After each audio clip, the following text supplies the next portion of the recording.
Amém.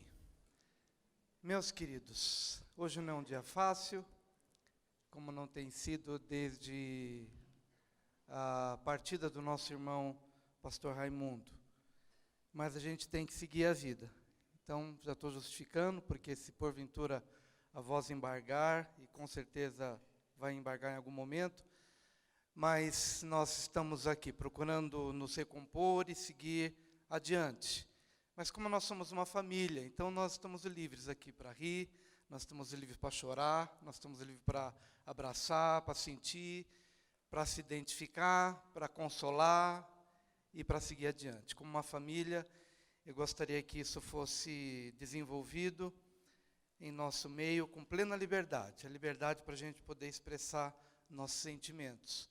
O pastor Raimundo ia pregar no próximo domingo, dia 14/7, e assim que eu pedi para que ele pregasse, ele já pegou um envelopinho de dízimo e já separou, anotou 14 de julho, que seria domingo que vem à noite, ele vai pregar à noite. Ele estava todo feliz e já tinha até o título da mensagem, O Calcanhar do Guerreiro. Eu não sei o que ele ia pregar, mas lá no céu ele vai falar para a gente o que ele ia ministrar. O calcanhar do guerreiro. Fica aí no seu coração, não vou falar muito.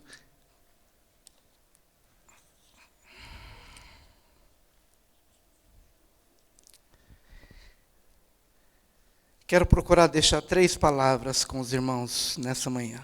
O título da mensagem hoje é E agora? Quando você passa por situações que você não programou, a perda de alguém, de um ente querido, de um amigo, um casamento que se desfaz, o desemprego, a doença, o diagnóstico de uma enfermidade que você nunca imaginou que podia contrair, alguma coisa assim que acaba sendo, provocando o impacto na sua vida. Você não estava programado. De uma hora para outra você recebe uma notícia e aquilo simplesmente te desmonta seus planos, seus projetos, seus sonhos, seus ideais, aquilo que você estava programando para os próximos dias, semanas, meses ou anos. E é nessa hora que você pergunta, e agora? Né? Isso foi aquilo que a gente ouviu, especialmente quando tivemos a incumbência de avisar para a pastora Maria José do falecimento do seu esposo. E naquele momento a gente está forte, né? Está forte para você lidar com a situação, ir lá e conversar e tal. E uma das primeiras coisas que de fato você ouve é, e agora? O que eu faço a partir de então? Porque não estava programado para isso. E eu gostaria de, nesse momento, me identificar não somente com essa realidade da perda de alguém, mas de situações como essas que eu acabei de compartilhar, para as quais você realmente não se programou e que você programa essa palavra quase que de imediato, dizendo, e agora? Quais os próximos passos? O que eu devo fazer?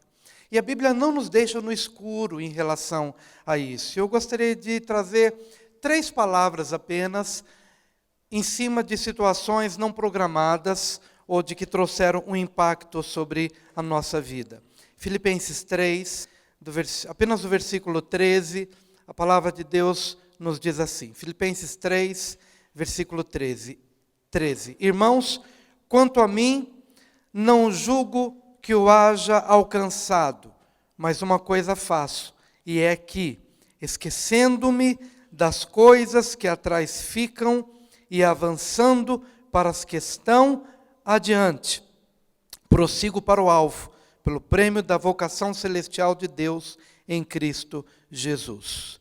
Não importa tanto o contexto que leva o apóstolo Paulo a trazer essa palavra descrita nos versículos 13 e 14. Ele está falando de uma identificação com Cristo, está falando de uma necessidade que ele tem de se ajustar ao caráter de Cristo, para ser como Ele, para se identificar com Ele.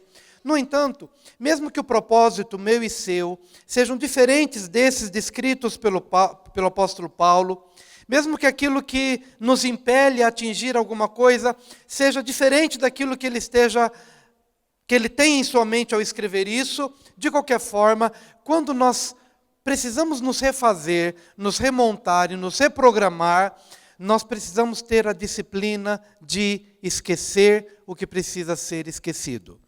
Quando Paulo fala sobre a questão do esquecimento, ele não está dizendo que ele passaria a se preocupar com a sua memória. Ele não está falando apenas de memória ou de pensamentos ou de lembrança.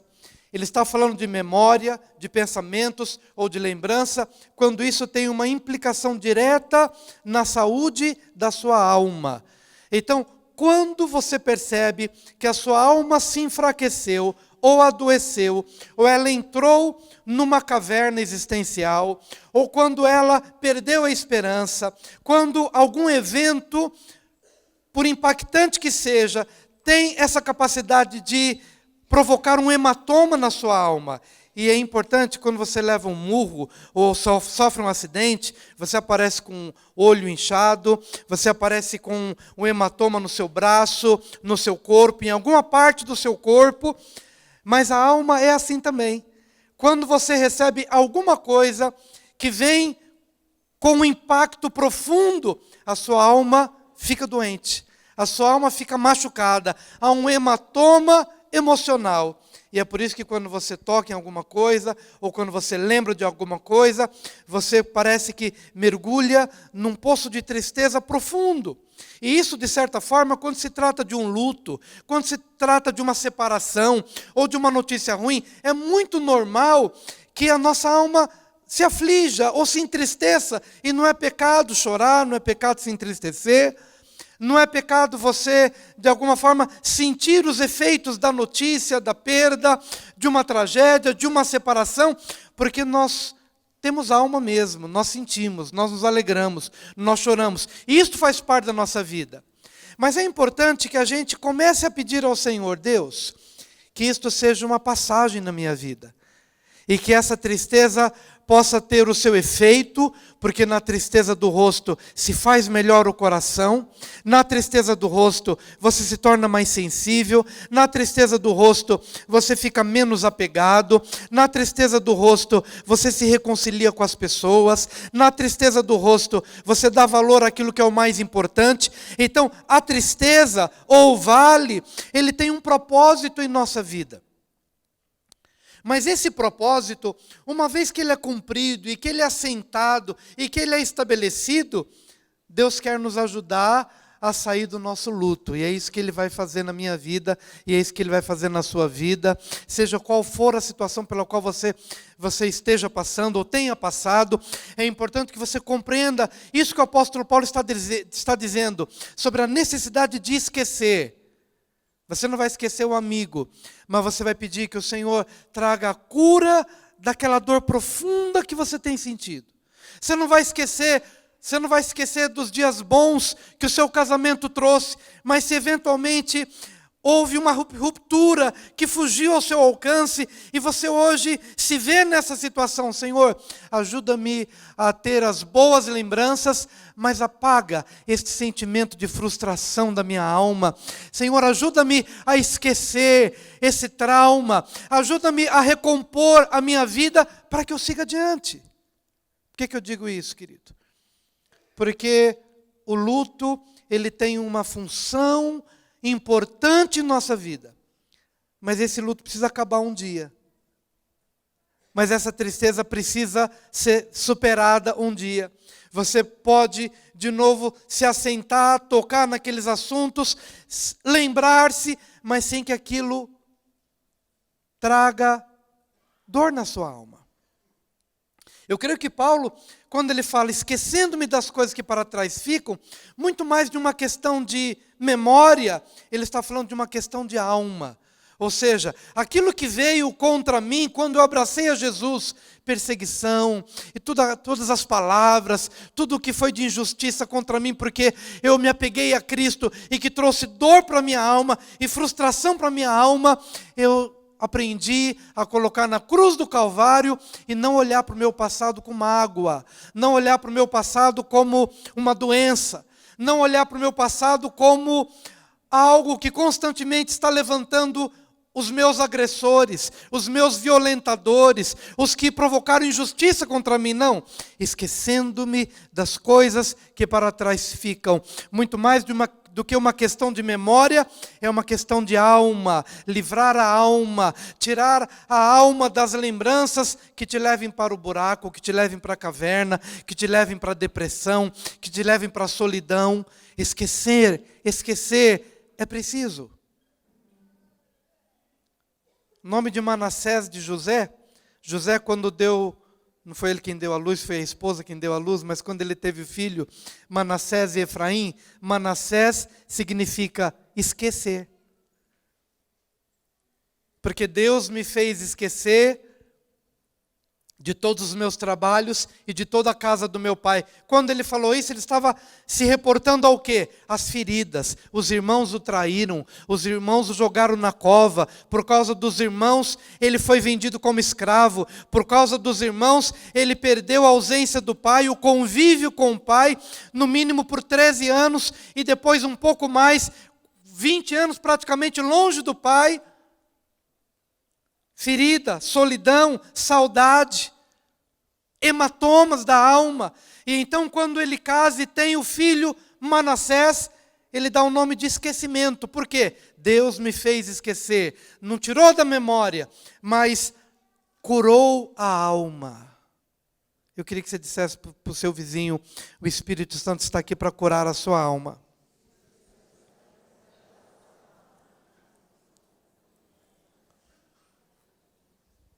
Vamos falar para uma outra pessoa, é isso aí? Se você não gosta muito de falar para o seu vizinho, vou te dar esse desafio, para você falar para uma outra pessoa. Deus vai fazer com que você tenha a sua alma curada.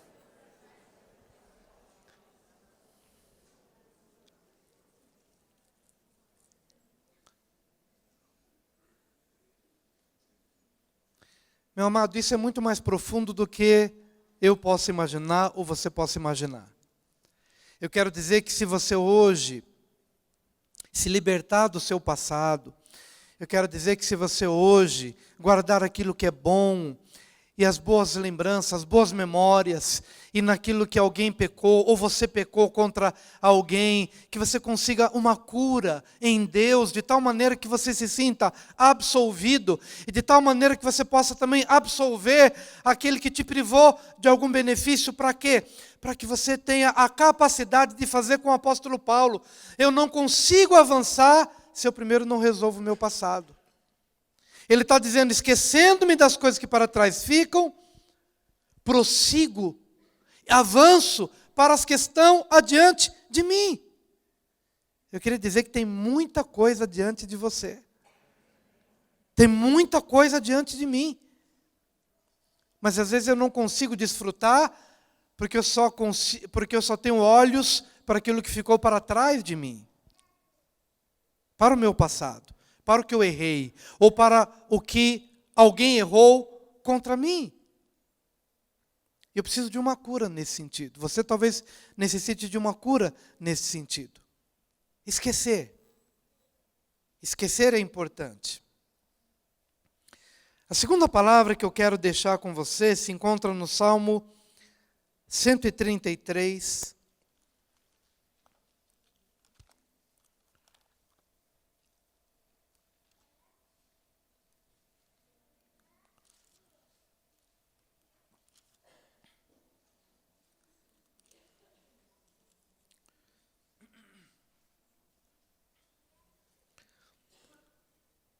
Salmo 133 diz assim: ó, quão bom e quão suave é que os irmãos vivam em união. É como óleo precioso sobre a cabeça, que desceu sobre a barba de Arão, que desceu sobre a gola das suas vestes. Como orvalho do Hermon, que desce sobre os montes de Sião, porque ali o Senhor ordenou a bênção, a vida para sempre. Quero que você conserve na sua mente o pano de fundo dessa pregação. Quando acontece alguma coisa que trouxe impacto na sua alma, pode ser a morte de alguém, pode ser uma separação, pode ser um rompimento, pode ser alguma questão familiar, pode ter sido uma tragédia, um furacão, um terremoto. Então você precisa se recompor, você precisa aprender a colocar diante de Deus as coisas que trouxeram feridas para a sua alma, porque você precisa de uma alma curada para avançar. Para isso, você precisa esquecer das coisas que para trás vão ficando, perdoando aqueles que te ofenderam, curando a sua alma, para que você tenha estabilidade emocional para avançar. Então, esquecer é a primeira palavra. Mas a segunda palavra é unir. A segunda palavra é união. Veja que um dos grandes benefícios de alguém ou de uma comunidade, quando ela sofre algum evento, um cataclisma, um terremoto, um furacão, ela precisa enterrar seus mortos, ela precisa contabilizar o prejuízo, mas colocar isso num determinado compartimento, precisa de alguma forma enxugar as lágrimas, esquecer isso, mas a segunda coisa que ela faz é começar a se unir às pessoas. Uma comunidade só consegue se reerguer quando naquele momento o rico esquece que é rico, o pobre esquece que é pobre, e aí começa a se tornar irmão junto com o outro. Eu sou teu irmão, você é meu irmão, me ajuda, que está doendo. E eu quero te ajudar também, porque eu sei que está doendo aí. A segunda palavra é união. Mas essa união, ela tem uma capacidade tão poderosa de restauração, que ela é comparada a duas coisas muito especiais. A união entre os irmãos, a união numa igreja, a união numa comunidade, a união entre pessoas, ricos e pobres, seja qual, não há diferenças, juntos. O poder dessa união é comparado à unção que é derramado sobre o sumo sacerdote. Olha só o versículo 2, é como óleo precioso sobre a cabeça, que desceu sobre a barba de Arão, e que desceu sobre a gola das suas vestes. O que isso representa? Um sumo sacerdote que recebe essa unção, ele recebe de Deus a capacidade de interceder pelo povo. E quando ele intercede pelo povo, o pecado do povo é perdoado, e como consequência disso, Deus envia a chuva para a terra, para a nação inteira.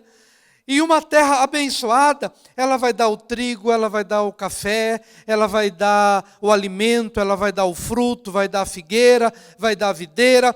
Enfim, esses simples atos de uma unção do sumo sacerdote, e dessa unção que vai descendo sobre a sua cabeça, passa pela barba e toca as suas vestes, para o povo representava o seguinte: esse ano seremos abençoados, porque Deus, por meio do sumo sacerdote, há de ouvir a oração dele, o pecado da nação será perdoado, a chuva descerá sobre a terra vai produzir, e haverá fartura, haverá alimento, haverá alegria, não haverá desespero para o chefe de família, não haverá dívida, não haverá constrangimento, não haverá caverna, os filhos crescerão de uma forma saudável.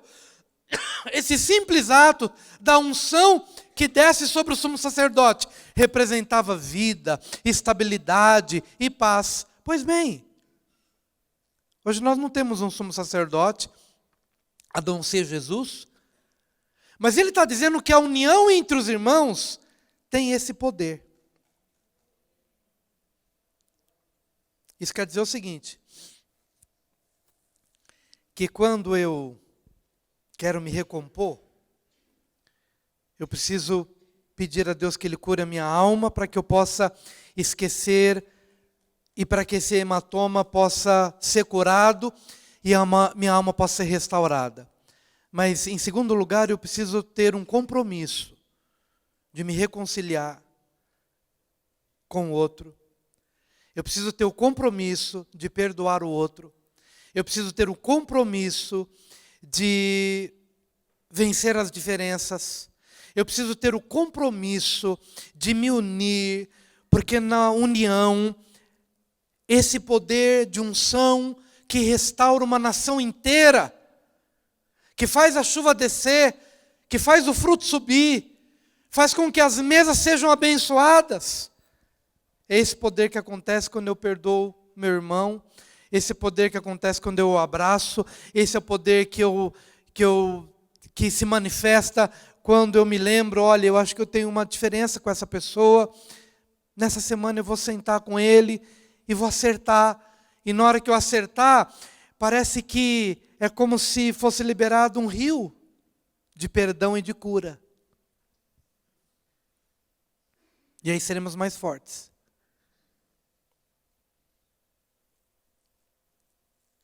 Mas as diferenças, e as brigas, e as divisões, elas nos secam. Elas roubam de nós a unção. Aqui estamos falando do Arão, sacerdote, somos sacerdotes, falando de unção. Se eu vivo brigado com alguém, se meu coração está amargurado, por mais que eu queira essa unção de Deus, mas eu começo a ver essa unção minguando na minha vida. Eu preciso mais é que o Senhor me renove, que esse óleo desça para a minha cabeça, e fala, se é descer, é porque vem do alto, né? Vem de Deus, é um azeite que vem, passa pela minha cabeça, barba, as vestes, assim é a unidade entre os irmãos. Então você pode dizer assim para o seu vizinho, eu não sabia que eu precisava tanto de você, mas eu preciso, diga isso para ele, eu não sabia que eu precisava tanto de você.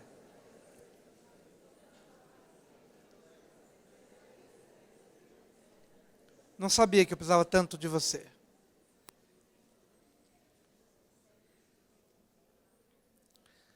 Amados, às vezes a gente se acostuma. Meu querido, presta bem atenção. Às vezes a gente se acostuma com as pessoas. E a gente não sabe que aquela pessoa é... Deixa eu mudar de assunto. Eu queria que você não se acostumasse, que você valorizasse quem está do seu lado. E graças a Deus valorizamos bastante o pastor Raimundo. Convivíamos com ele todos os dias, mais do que com o irmão. Mas quando ele vai embora, gente, parece que a gente se acostuma tanto que a gente acha que vai ter a pessoa para sempre. Então, una-se mais. Converse mais. Abrace mais. Sinta mais. Valorize as oportunidades. Valorize o cafezinho da tarde. Valorize o bom dia do dia seguinte. Valorize as pequenas coisas. Oh, quão bom e quão suave é que os irmãos vivem em união. Oh, quão bom e quão suave é que uma família vive em união. Que uma família se respeite. Oh, quão bom e quão suave é que a gente possa vencer as diferenças, porque ninguém é eterno aqui. Nós vamos nos encontrar na glória, mas às vezes a gente vive como se a gente fosse ter aquela pessoa para sempre. Até que um dia a gente acorda e recebe a notícia, ó, não está mais, já foi. Então o salmista está dizendo isso, que isso é bom, e isso é tão bom como aquela unção que desce sobre o sumo sacerdote, e que aquela unção representa saúde para a nação toda. Pois bem, então, é isso, saúde entre os irmãos, bons relacionamentos na família, bons relacionamentos na igreja, perdão, compreensão, humildade, valorização do outro. Isso é tão poderoso que garante as chuvas, que garante o fruto e que garante o futuro. E ele compara isso, a essa união entre os irmãos, a família, a igreja, como o orvalho do irmão. Você vai para Israel, de longe você vista, né, Patrícia? Quem está lá costuma ir ver de longe. Olha, aquele é o Monte Hermon. O cume do monte, sempre branquinho. Branco, branco, branco, branco. Ele é tão alto, tão gelado. Mas aquele topo do monte branquinho é garantia de que aquele gelo vai derreter e a água vai verter sobre os outros montes e vai abastecer a nação inteira. E quando aquelas águas derretem, Quando aquele orvalho desce do Hermon e irriga os demais montes e passa para os vales e rega as campinas, é garantia de colheita, é garantia de que nós teremos alimento, é garantia de que o rio será abastecido, é garantia que haverá saúde, é garantia de bênção. E é por isso que o Senhor está dizendo, ali ordenei a bênção.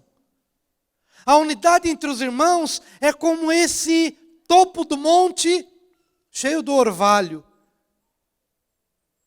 que quando se derrete, irriga toda a terra.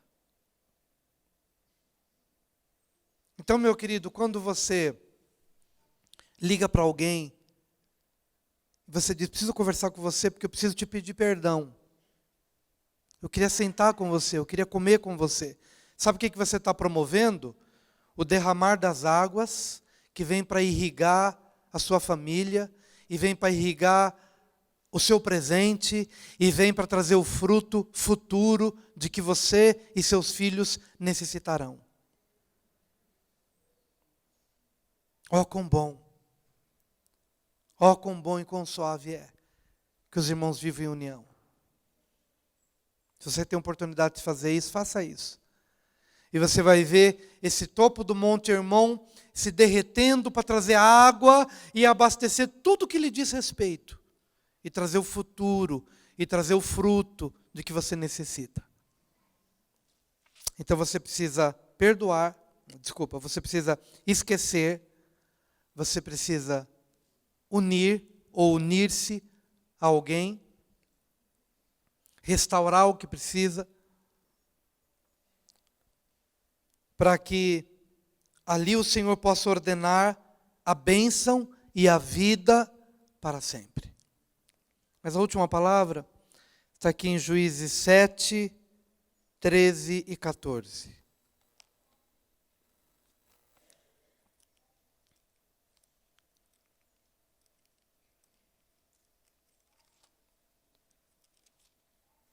Juízes 7, 13 e 14.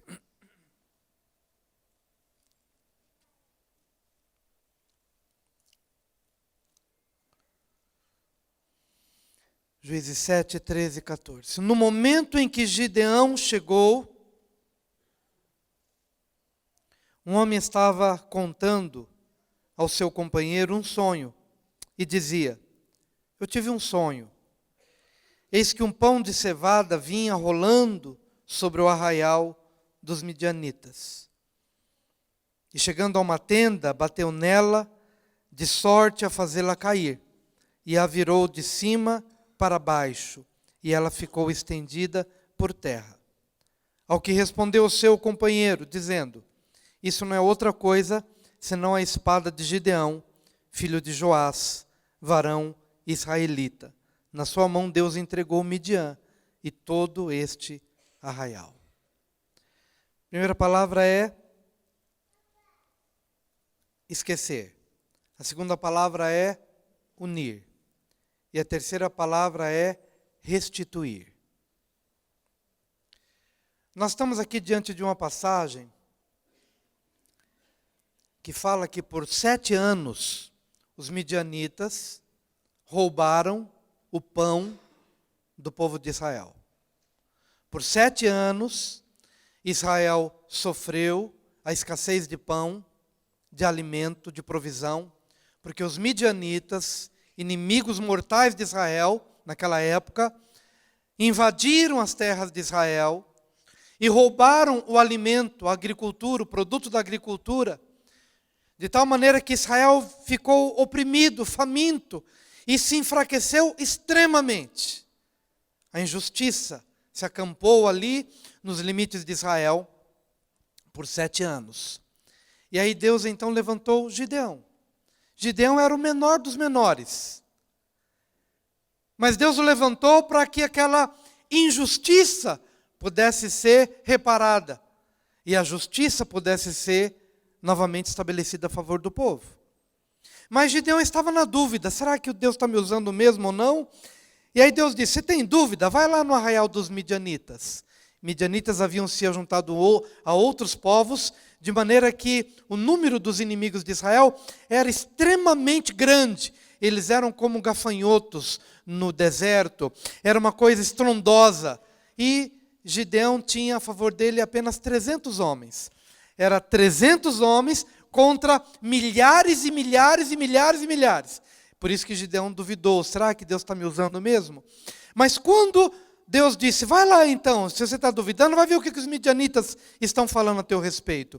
E quando ele chegou junto com o servo, ele ouviu a conversa de um dos midianitas, que sonhou naquela noite o seguinte, olha, eu sonhei, e eu vi, meu sonho foi esse, um pão de cevada vinha rolando, rolando sobre o arraial dos midianitas. O que era o pão de cevada? Representava o pão de que o povo foi privado, porque os midianitas roubaram esse pão. O pão de cevada era o pão dos pobres. E quando o midianita havia sonhado, olha, eis que um pão de cevada, parece Herodes, quando ele mandou matar João Batista, que ele ouviu Jesus fazendo milagres, qual foi a primeira pessoa em quem ele pensou? Ah, foi João Batista que se levantou. Consciência. Peso de consciência. Quando Herodes viu Jesus, pensou que era João Batista, porque ele havia mandado matar João Batista. Então, na primeira evidência de alguma coisa parecida com João, logo a consciência foi despertada. É João, é João, é João. O que era o sonho do midianita? O peso de consciência. É o pão que nós roubamos.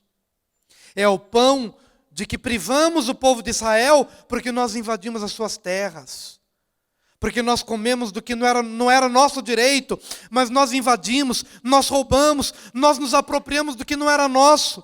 E então ele sonhou com esse pão dos pobres, com este pão de cevada, vinha rolando, rolando, rolando, e bateu na tenda dos midianitas e caiu abaixo. Meu querido, quando algumas coisas acontecem na nossa vida, parte do que acontece em nossa vida é porque Deus permitiu que acontecesse. Mas parte do que acontece em nossa vida pode ser que eu tenha alguma coisa a ver com isso, ou que você tenha alguma coisa a ver com isso. Então nós vamos precisar ser muito honestos para enxergarmos o pão de cevada. Entende o que eu quero dizer?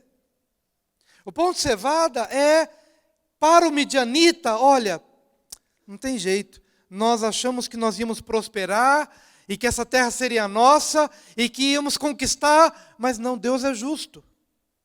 Nós fizemos aquilo que não devíamos ter feito. Nós pegamos o pão que não nos pertencia. E apesar de termos prosperado nesse trabalho, mas não podíamos seguir adiante. O pão de cevada bateu a nossa porta. É o Zaqueu, que quando Jesus passa uma noite na casa dele, o Zaqueu que estava ali na sua caminhada, no seu enriquecimento, até que Jesus entrou na casa dele, e pela manhã, Zaqueu disse, Senhor, se eu tenho defraudado alguém, eu restituo 4 vezes mais.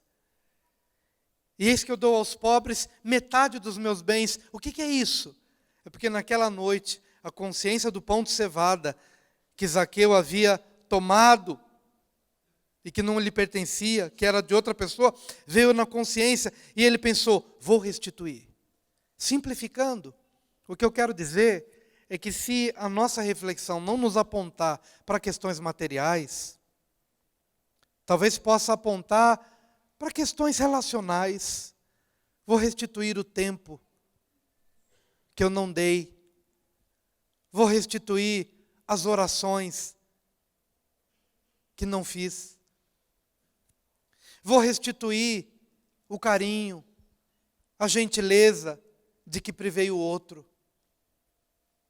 Mas de uma forma ou de outra, nesse trabalhar de Deus na nossa vida, quando a gente sofre o impacto de algum evento, nós precisamos ter essas 3 palavras muito bem claras e muito bem límpidas na nossa alma e no nosso coração.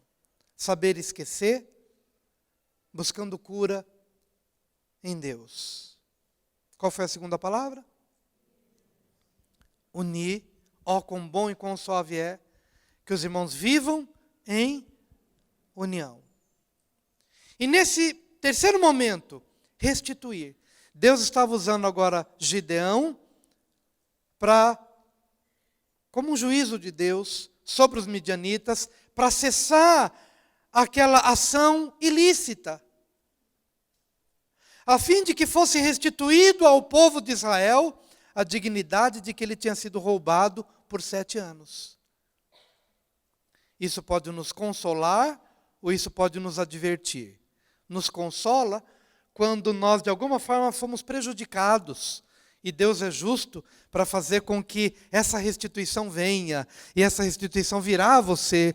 Se você de alguma forma foi privado de alguma coisa, foi lesado em alguma coisa, a consolação é saber que o tempo pode ter passado, mas o pão dos pobres, ou o pão semelhante à visão do midianita, vem para a restituição na sua vida. Mas pode também ser advertência, mas em amor, para que você mesmo, se você de alguma forma foi o causador disso, de alguma forma, que você possa também se quebrantar diante de Deus e dizer: Senhor, quero ser como Zaqueu. Senhor, quero restituir. Senhor, quero me colocar diante de Ti para reparar. Porque só dessa forma, com essas 3 palavras, eu consigo responder essa pergunta: e agora? E agora? Vamos repetir as 3 palavras. A primeira, esquecer. A segunda, unir. A terceira, restituir. Amém, queridos?